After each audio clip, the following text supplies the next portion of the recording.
नमस्कार. आपल्यासोबत आहेत महायुती घटक पक्षाचे अध्यक्ष आणि युनायटेड रिपब्लिकन पक्षाचे राष्ट्रीय अध्यक्ष तानसेनभाई ननावरे. सर, आपण पूर्ण महाराष्ट्रभर नगर परिषदेचा महायुतीचा प्रचार केला आहे उमेदवारांचा, तर आपला काय अनुभव आहे? हे बघा, महाराष्ट्र राज्यातल्या नगर परिषदा, नगरपंचायतीच्या निवडणुका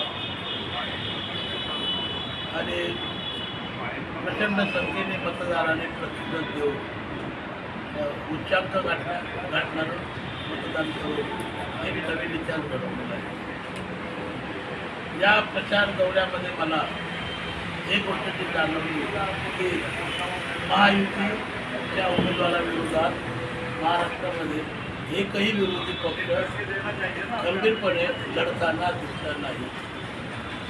महाराष्ट्र विकास आघाडी, महाविकास आघाडीच्या पैकी एकही उमेदवार महाआघाडी म्हणून निवडणुकीला उतरला नाही हे चित्र दिसलं. त्याचबरोबर भारतीय जनता पार्टी आणि एकनाथ शिंदे शिवसेना यांनी जिथे जिथे मिळून संयुक्तपणे महाआघाडीच्या विरोधात उमेदवार दिले त्या सर्व मतदारसंघामध्ये महायुतीचा विजय 100% हमखास विजय आहे.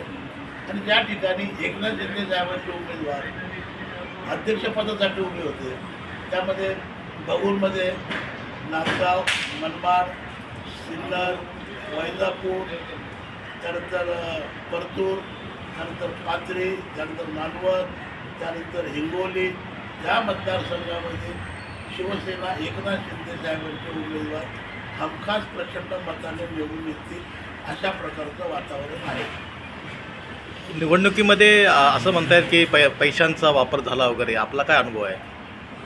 आता ही जी निवडणूक असते ती गावची निवडणूक असते. 1000-1200चं मतदान असतं आणि त्या मतदानामध्ये प्रत्येक गल्लीमध्ये, प्रत्येक वस्तीमध्ये असलेला मतदार हा मैदानात उतरलेला असतो आणि त्यामुळे साहजिकच आहे आपल्या मतदारांना आकर्षित करण्यासाठी, त्यांना वश करण्यासाठी पैशाचा वापर होतो. आणि आजच ह्याच निवडणुकीत नाही झालं.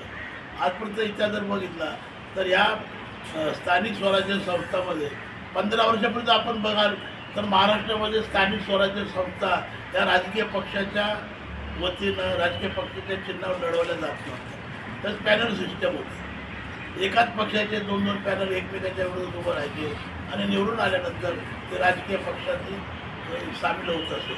यावेळेस मात्र राजकीय पक्ष एकमेकाच्या विरोधात उभं राहिल्यामुळे साहजिकच मतदानामध्ये, निवडणुकीमध्ये चुरस, स्पर्धा निर्माण झाली आणि त्याचा परिणाम म्हणून पैशाचा वापर तो साहजिकच होता आणि तो आढळ होता. धन्यवाद साहेब, तुम्ही आमच्याशी बोलल्याबद्दल. मी पत्रकार माधू पवार, मुंबई.